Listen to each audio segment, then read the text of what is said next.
اعوذ بالله من الشیطان الرجیم بسم الله الرحمن الرحیم. موږ نن د اکمل میرزا پر مارکسي فلسفه او د پر کتاب خبره کوو. اکمل میرزا مختصر کتاب لیکلی دی، فلسفه او نئی دنیا. ډېر وړوکی کتاب دی خو ډېر زورور کتاب یې لیکلی دی چې د علم و ادب پبلیشر او په بک سیلر کراچي چې دی هغه چاپ کړی دی، او دا کتاب دویم اشد دغه چې دی دویم چاپ چې دی هغه په 2020 کې چاپ شوی دی او قیمت هغه ټیم 200 روپۍ دی، اوس به شاید ډېر زیات ګران وي. دغه کتاب چې دی کامریډ حسن ناصر شهید په نوم یې دغه کړی دی، ډالۍ کړی دی. په دې کتاب کې اکمل میرزا ډېر زیات اصلاحات، سیاسي اصلاحات، خاص کر مارکسي اصلاحات څېړلي دي. نو په ډېر اسانه ژبه باندې اول ځل د یو دغه راوړی دی، مارکسي فلسفه راوړې ده چې دا مارکسي فلسفه څه شته. ډېره ساده خبره یې کړې ده چې په ټولنه کې موږ څه وینو او د هغه اظهار کوو. هر سړی په ټولنه کې مظاهر ویني، شیان ویني او د هغه اظهار کوي، او دغه زموږ اظهار چې دی دا یو له بله مختلف وي. یعنې موږ ټول په ټولنه کې شیان وینو او زموږ اظهار چې دی هغه یو له بله مختلف وي. کله کله موږ سوچ کوو چې موږ څوک یو، دا په خپله یو سوال دی. بیا موږ خبره کوو چې صحیح څوک دی او غلط څوک دی. کله کله د کائناتو د کائناتو څېړل، د کائناتو تمسخر کول زموږ اراده وي. موږ دا ګورو چې په کائنات کې دا ستارې، سیارې، مځکه، دا پر مځکه باندې چې هر څه په نظر راځي دا څه دي، دا څه دي، او دا ټول شیان چې پر مځکه په نظر راځي دا له کومه رالو. او بیا مخته دا سوال څېړي چې د ټولنې، د سماج موږ څنګه تشکیل کولی سو چې دا ټول خلک چې وي په سماج کې خوشحاله وي، غمزده نه وي او ټول برابر وي. دارنګه ټولنه، دارنګه سوسایټي موږ څنګه تشکیل کولی سو. اکمل میرزا وایي چې دارنګه سوالونه چې دي دا موږ نه پرېږدي او دا سوالونه موږ ته هر ځای په مخه راځي. بیا دوی مخته وایي چې دا سوالو جواب، دا کوم چې ما یاد کو، دا هغه خلک ورکولی سي چې صحیح نظریه عالم لري، د نړۍ په حواله باندې یو ډېره صحیح نظریه لري. دا سوالونه هغه باشعوره خلک ورکولی سي. بیا وایي دغه جوابونه چې دي دا هغه سړی ورکولی سي چې دغه ټول واقعیات سنجولی سي، دغه ټول واقعیات څېړلی سي.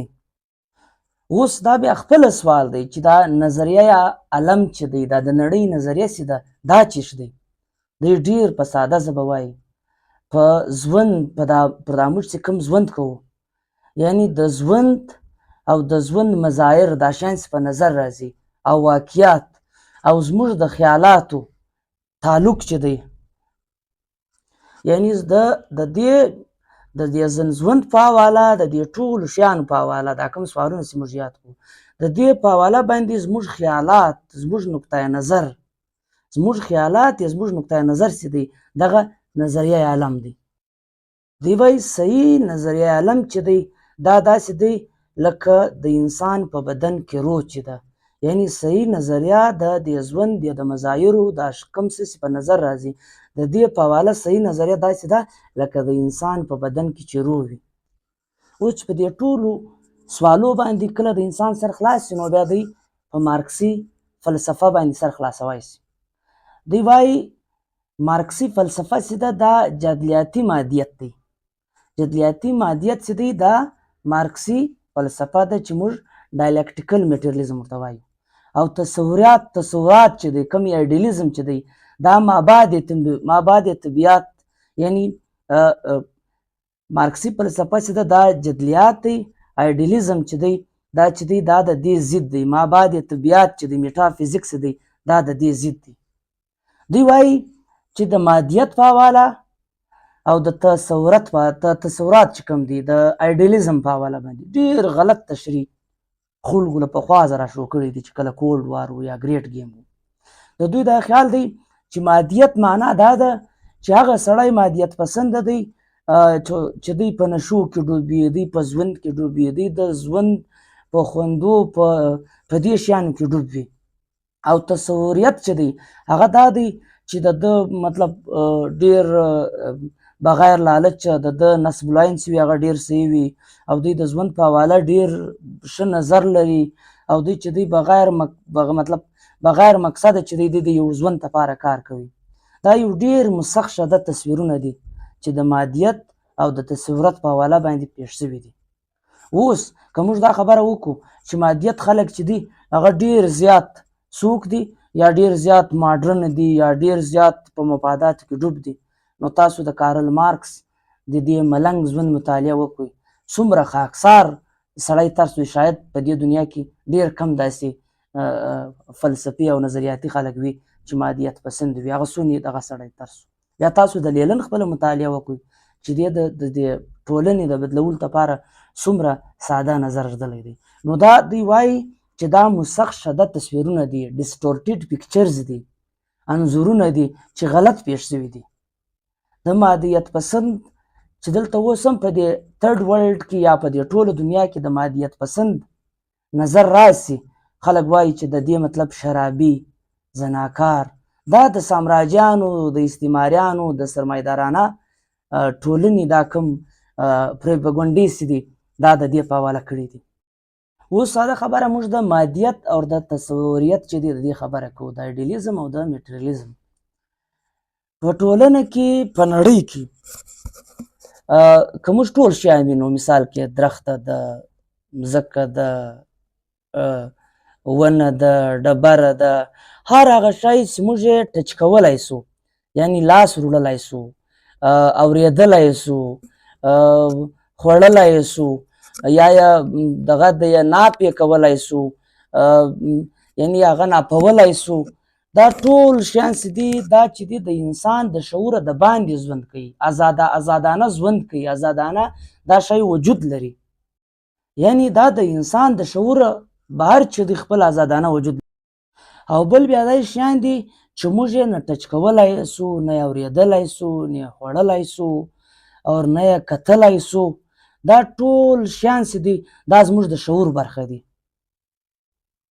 اوس موږ ساده جواب راړو، یعنی موږ دا وایو چې کوم شیان زموږ د شعور څخه بهر دي هغه مادي دي یا طبیعتي دي، فیزیکل دي. مطلب چې کوم شیان په نظر راځي او د دغه نظر خلک چې دا مادیت پسند دي، او کوم شیان چې موږ ټچ کولی نسو یا یې دغه کولی نسو، هغه چې دی د دغه نظر خلک فالوورس چې دی دا تصوریت پسند یا ایډیالیسټان دي، که نه ایډیالیست سوچ دی. اوس دا خبره موږ په اسانه باندې څېړلی سو چې د ماده او د شعور څه تعلق دی. دا د دې فلسفې بنیادي سوال دی چې څېړل پکار دی او یا څېړلی دی. اوس چې څوک دا وایي چې ماده چې ده دا شعور پیدا کوي، دا مادیت پسند دي، دا میټریالیسټیک دي، دا پر میټریالیزم باندې یقین لري. او چې څوک د دې اپوزیټ سوچ وي، کارل مارکس وایي شیان په خپل ضد پیژندل کېږي. چې څوک د دې سوچ اپوزیټ سوچ وي، یعنی دوی دا وایي چې شعور چې دا هغه ماده پیدا کوي، چې شعور چې دا هغه ماده پیدا کوي، داسې دي دا تصوریت پسند دي، دا ایډیالیست خلک دي. اوس د دغو شیانو د معلومولو لپاره موږ په مارکسي فلسفه کې دوې طریقې دي. یعنی یو هغه خلک چې دا وایي چې دا د مظاهرو خبره چې کوي، دا د ټولو شیانو خبره چې کوي، دوی وایي دا شیان چې دي دا طریقې پذیر دي، دا شیان چې دي دا تغیر پذیر دي، په دا کې چینجز راځي، په دا کې بدلون راځي، دا روان دي او دا ولاړ سټیګننټ او د جمود ښکار نه دي. دا خلک چې دي دا جدلیاتو د نظر خلک دي. د مابعد جدلیات خلک څوک دي؟ دا وایي چې نه، دا ژوند چې دی دا ولاړ دی، دا پر مخ تګ نشي کولی، دا جامد دی. دغه چې دی د دغو دوو بیا یو پر دغو دوو طریقو یې موږ دا دغه کولی سو، یعنې یو ډایلکټیکل میټریالیزم جدلیاتي نظر چې دی هغه وایي چې دا ټول شیان چې موږ وینو دا ترکیب پر دغه نظر یې موږ جج کوو چې دا کوم زموږ د هر شی چې دی زموږ د شعوره آزاد ژوند کوي. نو چې آزاد ژوند کوي دغه چې دی دا زموږ د شعوره چې آزاد ژوند کوي دا په جدلیاتو کې مسلسل په دې کې تغییر روان دی. او دا مابعد جدلیات کوم خبره چې خلک کوي هغه دا وایي چې نه دا جمود دی او دا دغه دی، دا چې دی په دې کې هېڅ ترقي نه راځي.